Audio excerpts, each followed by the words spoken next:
नमस्कारम दोस्तों कुछ दिनों से एक खबर बहुत ही वायरल हो रही है। खबर है खान सर जो कि पटना में कोचिंग इंस्टीट्यूट चलाते हैं उनका और उनके एक प्रतिद्वंदी कोचिंग इंस्टीट्यूट ज्ञान बिंदु के संस्थापक रोशन आनंद, इन दोनों के बीच हुए विवाद के चलते उनके ऊपर एफआईआर हो गया है। एफआईआर हुआ है गोली चलाने के मामले में। ठीक है, इनकी आपसी कोई राइवलरी रही होगी जिसके चलते ये दोनों ग्रुप आपस में भिड़े और वो ग्रुप जो है थोड़ा हिंसक हो गया गोली चलने के कारण। हालांकि किसी के हताहत होने की बात खबर नहीं आई, लेकिन दरअसल में कहा यह जा रहा है, पुलिस की रिपोर्ट में पता ये चल रहा है कि जब खान सर के कोचिंग इंस्टीट्यूट पर हमला हुआ तो उस हमले के दौरान उनके एक गार्ड के सिर पर चोट आ गई, गंभीर चोट आई, और जिसके चलते खान सर ने ही अपने एक गार्ड को गोली चलाने के लिए कहा कि तुम गोली चलाओ, बाद में हम देख लेंगे। और इसके चलते गोली चली और भीड़ वहाँ पर तितर पितर हुई। बाद में खान सर का यह भी बयान आया कि 10-8 राउंड फायर हुए जो कि उनकी तरफ से हुए, और ये गलत बयानी की वजह से खान सर यहाँ पर थोड़े से गलत हमको दिख रहे हैं। अगर वो सही होते, सेल्फ डिफेंस ही उनका मसला था या कारण था गोली चलवाने के पीछे, तो वो अपने स्टैंड पर खड़े रहते कि हाँ भाई मैंने अपने बचाने के लिए, लेकिन उन्होंने इसको अलग तरीके से दिखाने की कोशिश की और इसके चलते उन पर एफआईआर हुआ है और क्रॉस एफआईआर भी हुआ है सेकंड पार्टी पर भी। तो दोस्तों यहाँ पर मैं इस वीडियो को इसलिए नहीं बना रहा हूँ कि मैं आप लोगों को ये खबर बता सकूँ कि दो कोचिंग इंस्टीट्यूट जो बड़े बड़े कोचिंग इंस्टीट्यूट है जिनका सालाना टर्नओवर शायद करोड़ों में जाता है, खान सर का तो नहीं जानता, वो तो बहुत कम फीस लेते हैं, ऐसा वो खुद क्लेम करते हैं और उनके स्टूडेंट्स भी क्लेम करते हैं, तो मैं नहीं जानता। लेकिन कुछ हैं कोचिंग इंस्टीट्यूट ऐसे इंडिया में जो 15 करोड़ 20 करोड़ का सालाना टर्नओवर भी करते हैं।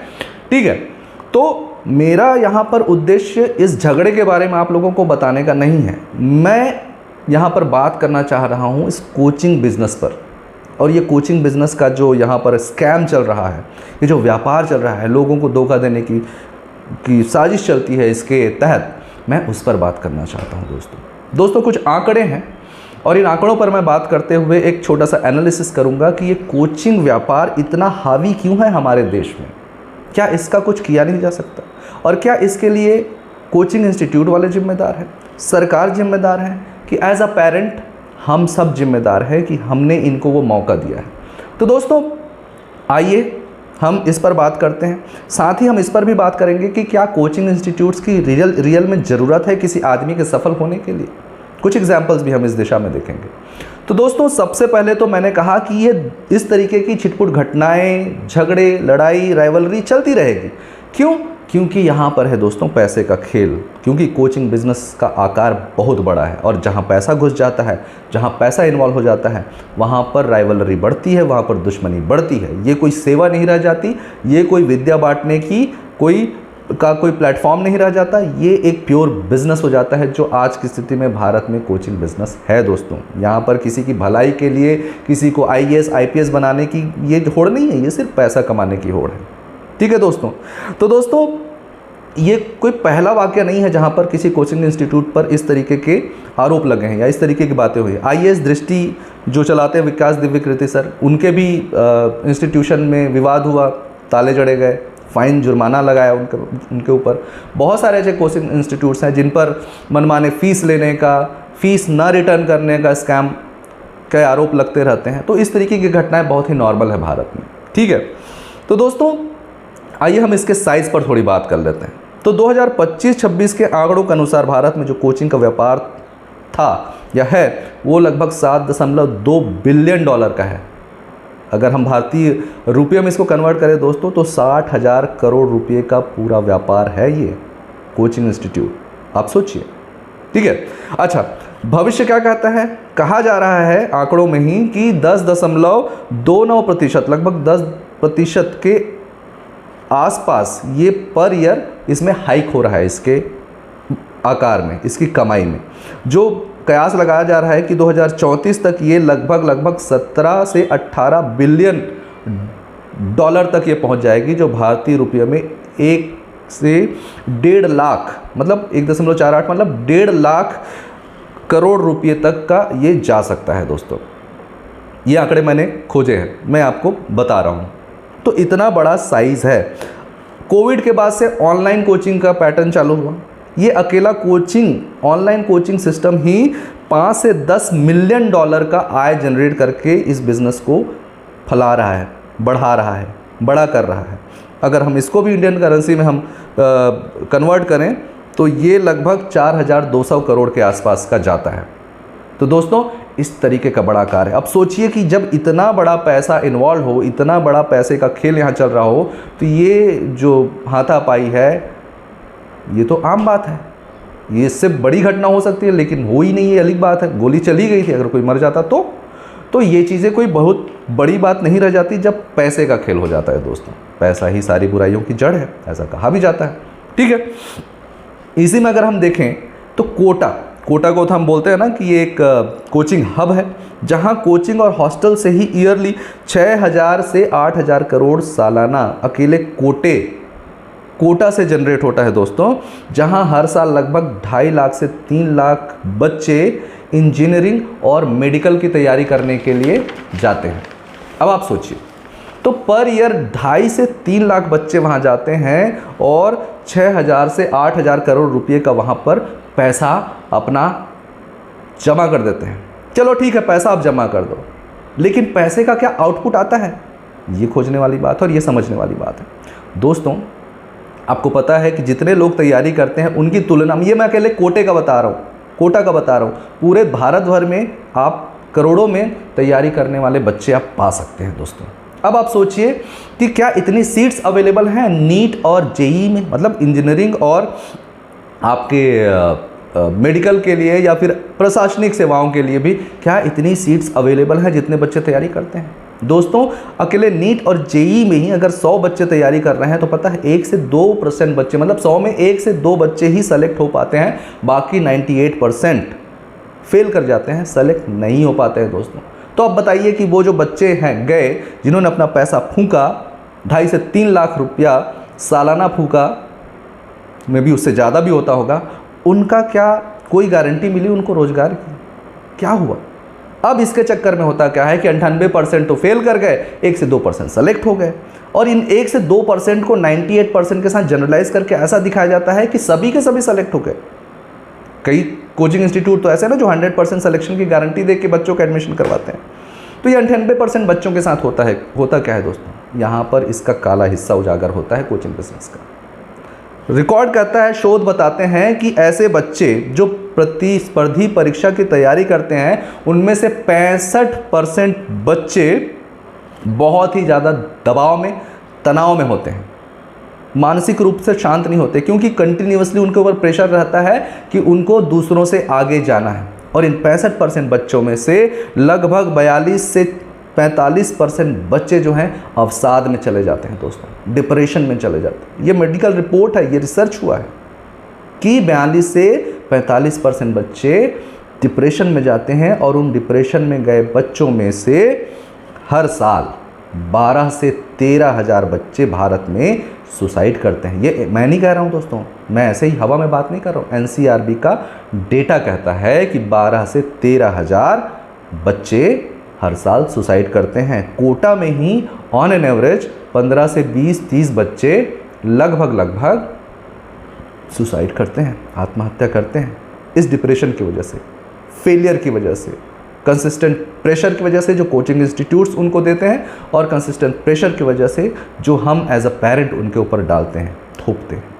इसकी वजह से सोचिए कि एक छोटा सा चीज़ जो है बड़ा होते होते कहाँ तक जाता है, ये 12 से 13 हज़ार बच्चों की जान ले लेता है दोस्तों, ये बिज़नेस। और ये बिज़नेस क्या है? सिर्फ धोखा है, भ्रम है। जब आपके पास सीट्स ही इतनी अवेलेबल नहीं हैं कि आप सभी बच्चों का एडमिशन करा सको, तो बाकी बच्चे तो ठगे ही जाएंगे ना। और जो बच्चे ठगे जाते हैं उनको ये लगता है कि हमारे में ही कोई कमी रह गई, हम ही ठीक से नहीं पढ़ाई कर पाए। अरे भाई, कमी नहीं है दोस्त, कमी नहीं है। 5 उंगलियां हाथ की एक बराबर नहीं होती। आप चाहे कितनी भी मेहनत कर लो, कोई आपसे ज़्यादा अच्छा मेहनत करने वाला दुनिया में मिलेगा ही। ये दुनिया की रीत है, ये दुनिया का चलन है। लेकिन एज अ पेरेंट हम अपने बच्चों को ये नहीं समझाते, और कोचिंग इंस्टीट्यूट वाले तो इसी एक हमारी कमजोरी का फ़ायदा उठाते हैं और अपना घर भरते हैं, अपना जेब भरते हैं। और देख रहे हैं, हज़ारों करोड़ों में अपना आय बनाते, करोड़ों में आय बनाते।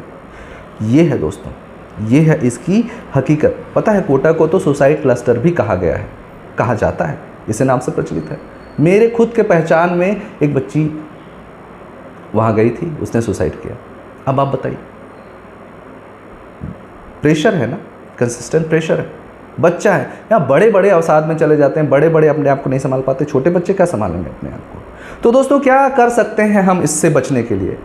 क्या भारत सरकार कुछ कर सकती है? बिल्कुल कर सकती है, लेकिन क्या वो कर रही है? कर तो रही है, लेकिन जो कर रही है वो बिल्कुल भी नाकाफ़ी है दोस्तों। वो ऐसा है कि बस कुछ नहीं, नीम हकीमी है। जैसे कोई नीम हकीम के पास चले जाओ तो जो इलाज वो बताता है ना, उसी तरीके का इलाज हमारी सरकार इन कोचिंग बिजनेस पर नकेल कसने के लिए कर रही है, जो बिल्कुल भी काफ़ी नहीं है। और मैं इस मामले में सरकार से बिल्कुल भी संतुष्ट नहीं हूँ। जब हमारे इतने बच्चे सालों साल मर रहे हैं तो सरकार की जिम्मेदारी बनती है। हम नीट पेपर लीक पर तो खड़े हो जाते हैं, है ना, हम ये पेपर लीक पर तो खड़े हो जाते हैं, उस पेपर लीक पर तो खड़े हो जाते हैं, लेकिन क्या इस तरफ हम कभी विरोध करते हैं सरकार का, जहाँ पर इतने सारे बच्चे हमारे मारे जा रहे हैं? हमारे लिए नीट परीक्षा का कैंसिल हो जाना बहुत बड़ी बात हो जाती है। और इस बात को मुद्दा कौन बनाता है? यही कोचिंग सेंटर वाले लोग बनाते हैं और यही लोग लीक करवाते हैं। इनकी सब साँठगांठ रहती है। अभी भी देखो ना, अभी जो नीट पेपर कैंसिल हुआ इसमें कौन आ रहा है? वैसा ही कोई कोचिंग सेंटर वाला आ रहा है मुंबई महाराष्ट्र का। यही लोग हैं ना, यही लोग तो करते हैं। सरकार पे गलती आ जाती है क्योंकि सरकार की मॉनिटरिंग सही नहीं है, सरकार के इन पे ऊपर कंट्रोल सही नहीं है। ये कंट्रोल रखने के लिए करते क्या है? अब ये सुसाइड वाला सिचुएशन को देखते हुए इन्होंने एक छोटा सा एक नियम बना दिया है कोचिंग इंस्टीट्यूट के लिए। क्या नियम बनाया? वही मैं बताया, नीम हकीमी वाला, कि 10वीं से पहले के बच्चों को एडमिशन मत दो। ठीक है, 10वीं के बाहर का बच्चा जो 12वीं 11वीं पढ़ रहा है वो तनाव में नहीं आएगा, उसके कितने % चांसेस हैं सफल होने के? दूसरा, 100% सिलेक्शन की गारंटी ना दो। ठीक है, वो पेपर में पम्फलेट में दे देगा, अंदर क्लास में बोल रहा है, उसका क्या? मनोवैज्ञानिक काउंसलर रखो। वो मनोवैज्ञानिक काउंसलर जो उसके लिए काम कर रहा है वो क्या करेगा? इन अ वे इनडायरेक्टली उसको उसी तरीके से ब्रेन वॉश करने की कोशिश करेगा ना जो कोचिंग सेंटर वाला चाहेगा। तो काउंसलर रखने से क्या मतलब हुआ? वो तो उसी का काम करेगा। रिफंड पॉलिसी, ठीक है भाई, रिफंड पॉलिसी दिलवा दिए, फिर उसका क्या? वो कहीं और जाके कोचिंग इंस्टीट्यूट ज्वाइन करेगा क्योंकि वो पसंद नहीं आया तो कहीं और कोई किसी से हैक हो जाएगा। और उल्लंघन करने पर 1 लाख का जुर्माना। ठीक है भाई, नियमों को अगर ना पाले कोई कोचिंग इंस्टीट्यूट तो 1 लाख का जुर्माना। जो आदमी जिसकी कोचिंग इंस्टीट्यूट करोड़ों में कमा रही है वो 1 लाख देने में क्या उसको कुछ खलेगा? ये कोई बहुत बड़ा अमाउंट है। तो ये मैंने बताया ना, नीम हकीमी वाला जो तरीका है सरकार अपना रही है, लेकिन क्या यही तरीका कोचिंग इंस्टीट्यूट पर नकेल कसने के लिए काफ़ी है? बिल्कुल नहीं है दोस्तों। इस मामले में हमें कुछ उपाय ढूंढने पड़ेंगे जो बहुत से देशों ने पहले ही खोज रखे हैं। हमें उस तरफ भी ध्यान देना चाहिए, जिसमें मैं एग्जांपल देना चाहूँगा कोरिया का, चाइना का, फिनलैंड का, अमेरिका का। जी हाँ, आइए हम देखते हैं कि वो उपाय क्या हैं और कैसे हम भी उनको इम्प्लीमेंट अपने यहाँ कर सकते हैं। दोस्तों, कोरिया, चाइना भी एक समय में इसी तरीके की कोचिंग महामारी से ग्रसित था। वहाँ पर भी बिलियंस ऑफ डॉलर में बच्चे, पेरेंट्स पैसा खर्चा करते थे और वहाँ पर ये कोचिंग का जो बिज़नेस था बहुत ही फल फूल रहा है, जिस लेवल पर आज हम हैं। पर कोरिया ने क्या किया? कोरिया ने ऑनलाइन कोचिंग पर बैन लगाया और अपने बच्चों के लिए उन्होंने फ्री ऑनलाइन कोर्सेज चालू किए, जो वहाँ के जो बेस्ट प्रोफेसर्स थे, टीचर्स थे, उनके द्वारा धीरे धीरे फिर वो एक नॉर्म बनता गया और आज वहाँ पर ये समस्या पर नकेल कस दी गई। चाइना ने तो और ही बहुत रैबिट तरीका अपनाया। चाइना ने तो पूरी तरीके से डबल रिडक्शन के चलते उसको बंद ही कर दिया और उन्होंने क्या किया? स्कूलों में एक्स्ट्रा टाइम देकर अपने बच्चों को इस लायक बना। दूसरी चीज़, उन्होंने इस तरीके के जो हमारे यहाँ जो चलता है ना कि IAS बन गए, IPS बन गए, डॉक्टर बन गए, इंजीनियर बन गए तो आपकी सामाजिक प्रतिष्ठा है, इस स्टीरियोटाइप को वहाँ पर ख़त्म किया गया और वहाँ पर टोटल स्किल बेस्ड लर्निंग या एजुकेशन वहाँ पर फॉलो किया गया, जहाँ पर रोबोटिक्स हो गया, एविएशन हो गया, ऑटोमोबाइल हो गया, इन सब फील्ड में उनको दक्ष किया गया, जिसके चलते अब रोजगार की भी उस तरीके से कमी न रह गई। अमेरिका जैसे देश में तो अगर इस तरीके की कोई कॉम्पिटिटिव जैसे मेडिकल हो गया, इंजीनियरिंग हो गया, सिलेक्शन की बात आती है तो वहाँ पर होलिस्टिक एडमिशन मेथड चलता है। हमारे यहाँ क्या करते हैं, हम लोग बस नीट परीक्षा में पास हो जाओ, फिर तुमने यहाँ पर 48% लाया था कि 50% लाया था, उससे कोई मतलब नहीं होता। और यहीं पर होता है वो पेपर लीक और पैसे का खेल। ऐसे बच्चे पेपर खरीद लेते हैं, ऐसे बच्चों के पेरेंट्स जो है पेपर खरीद लेते हैं और फिर वो सिलेक्शन करके बैठ जाते हैं। बहुत सारे ऐसे केसेस हैं जो हाल ही में हर साल लगभग ये पेपर लीक का मसला कहाँ आता है? इन्हीं सब सिचुएशंस में तो आता है। कोचिंग इंस्टीट्यूशन वाले अपने बच्चों को इस तरीके से दिलवाते हैं।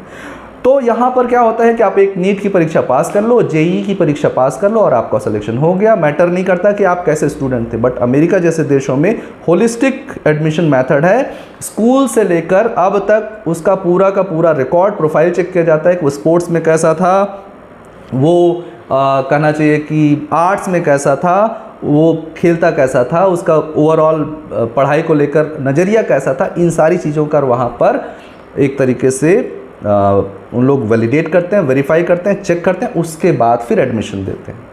फिनलैंड एक ऐसा देश है जहाँ पर समान स्कूल का है, वहाँ पर चाहे अमीर हो, चाहे गरीब हो, चाहे बिजनेसमैन हो, चाहे मिडिल क्लास आदमी हो, सबके बच्चे एक स्कूल में पढ़ते हैं और सब एक टीचर से पढ़ते हैं। और वो टीचर की दक्षता बढ़ाने के लिए लोग तरह तरह के प्रयोग भी करते रहते हैं। तो दोस्तों, और कई जो देश ऐसे हैं वो कम्युनिटी क्लासेस या वोकेशनल क्लासेस चलाते हैं, जहाँ पर मैंने अभी बताया ना, जैसे चाइना करता है कि रोबोटिक्स हो गया, ऑटोमोबाइल्स हो गया, एविएशन हो गया, इस तरीके के कोर्सेज चलाते हैं जहाँ पर रोजगार की समस्या जाती है और इस तरीके का जो ये गवर्नमेंट जॉब का जो प्रेशर होता है वो चला जाता है दोस्तों। और इस तरीके से उन्होंने अपने देश में कोचिंग बिजनेस को पर नकेल कसी है, उसको रोका है। भारत भी इन सब तरीकों को अपने देश के हिसाब से, हमारे देश के हिसाब से अडेप्ट कर सकता है, जिसमें उसने कोशिश भी की है। जैसे स्वयं का पोर्टल है, NPTEL का पोर्टल है। अगर सरकार चाहे तो इन कोचिंग इंस्टीट्यूशन पर नकेल कसे और इनको थोड़ा हाईलाइट करने की कोशिश करे, लोगों को इसके प्रति जागरूक बनाने की कोशिश करे, तो यहाँ पर IIT, एम्स के इतने जाने माने अच्छे प्रोफेसर्स हैं। अगर उनकी क्लासेस वो फ्री ऑफ कॉस्ट चलाएं, फ्री में चलाएं, ऑनलाइन डिस्ट्रीब्यूट करें, तो ये सारी चीज़ों पर आसानी से नकेल कसी जा सकती है दोस्तों। और सबसे बड़ी बात, एज अ पेरेंट जहाँ पर जिम्मेदारी हमारी बनती है कि हम हमारे बच्चों को किसी विशेष जॉब से जोड़कर उनकी प्रतिष्ठा को ना देखें, ना ही उनके साथ साथ अपनी प्रतिष्ठा को देखें कि हर बार डॉक्टर बन जाने से, इंजीनियर बन जाने से, कलेक्टर बन जाने से, IPS बन जाने से आपका बच्चा सफल नहीं कहलाता। सफलता के और भी बहुत सारे आयाम हैं। तो सबसे पहले हमें as a parent, as a society, हमें भी ये स्टीरियोटाइप तोड़ना पड़ेगा और इन कोचिंग सेंटर्स के बहकावे में आना बंद करना पड़ेगा। जब हम अपने आप में समझ दिखाएंगे, अपने आप को बहकाना बंद करेंगे, तो ऑटोमेटिकली यहाँ पर भी नकेल कसी जा सकती है। तो मैंने कहा दोस्तों, इसके दो तरीके हैं। एक तो हम हमारी तरफ से जागरूक हों, बच्चों के प्रति थोड़ा सिंपैथाइज फील करें, सिंपैथी दिखाएं, और सरकार को भी अपनी तरफ से मजबूर करें कि वो ऐसे काम करें। और जब ये दोनों तरफ से होगा तो इस तरीके का ये जो कोचिंग व व्यापार है वो उस पर नकेल कसा जाएगा। और ये जो सिचुएशन आज की स्थिति में दिखती है वो दोस्तों अपने नॉर्मल लेवल में आ जाएगी। और हो सकता है एक समय के बाद कोचिंग इंस्टीट्यूशन की ज़रूरत ही ना पड़े, क्योंकि हमारे यहाँ भी स्कूल्स हैं। पर आप सबको पता है कि private schools, in coaching centres के चलते गवर्नमेंट स्कूल्स की क्या हालत हो गई है। गवर्नमेंट स्कूल में एक स्कूल है, इतने सारे बच्चे हैं, एक टीचर, 2 टीचर संभाल रहे हैं। आप इमेजिन करिए कि इतने बच्चों को, इतनी क्लासेस को 1 से 2 टीचर कैसे संभालेंगे। तो जाहिर सी बात है, अगर कोई पेरेंट जागरूक है तो अपने बच्चे की भलाई के लिए उसे प्राइवेट स्कूल में भेजेगा, जहां भले पढ़ाने वाला 12वीं पास है, कॉलेज से अभी निकला है, लेकिन चूंकि पर क्लास स्टूडेंट टीचर रेशियो के हिसाब से वहाँ पर टीचर्स ठीक हैं। तो हमारे यहाँ तो भाई ऐसी स्थिति है नहीं। खासकर मैं छत्तीसगढ़ से बिलोंग करता हूँ, हमारे यहाँ तो बहुत ही और बुरी स्थिति है ना। तो मैं क्या ही कहूँ, तो गवर्नमेंट पॉलिसीज़ की भी यहाँ पर कमी है, जिसके चलते ये सारी चीज़ें होती रहेंगी। और जब तक हम इस तरीके से हैं, सरकार इस तरीके से सोई हुई है, तो ये सब चीज़ें ऐसे ही चलते रहेंगे और हमारे बच्चे मरते रहेंगे दोस्तों, हमारे बच्चे मरते रहेंगे। तो इन बच्चों की हत्या का जिम्मेदार हम भी हैं ही ना वे, भले वो बच्चे हमारे हैं कि नहीं हम नहीं जानते, लेकिन वो बच्चे किसी के भी हो, देश का बच्चा है, मतलब हमारा बच्चा है, उनकी मौत के भी हम ही उतने जिम्मेदार हैं दोस्तों, जितना कि ये जो प्रेशर क्रिएट करने वाले इंस्टीट्यूशंस। तो दोस्तों, आज की वीडियो में बस इतना ही। अगर आप लोगों को वीडियो मेरा थोड़ा सा भी थॉट प्रोवोकिंग लगा होगा, मीनिंगफुल लगा होगा, तो वीडियो को लाइक और शेयर करें। नए व्यूवर्स प्लीज़ चैनल को सब्सक्राइब कर दें। और तो मिलते हैं अगले वीडियो में, तब तक के लिए नमस्कारम, वंदे मातरम दोस्तों।